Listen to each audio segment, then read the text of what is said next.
I am making creamy pesto chicken pasta. It's a family favorite, a classic weeknight dinner meal. It's very comforting but not too heavy, so let's get started. First things first is cook the pasta. I like to make it a little bit less than al dente because it's going to finish cooking in the sauce.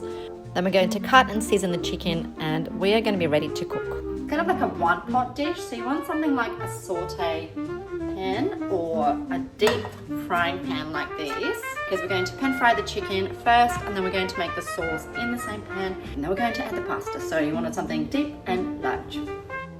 The sauce is very simple. You're going to use the same pan to get all those lovely chicken bits and pieces, a little bit of garlic and olive oil, lemon zest, of course, to brighten things up, chicken stock for volume, and some fresh basil pesto, light cream and Parmesan cheese.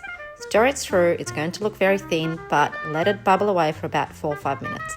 Slice the chicken, and then we're going to add the pasta into the sauce, extra pesto, extra salt if needed, stir it through, pop the chicken on top, and I love a few cherry tomatoes on top and extra pesto and extra Parmesan because you can never have enough Parmesan cheese.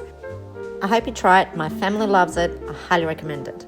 So simple, but so good.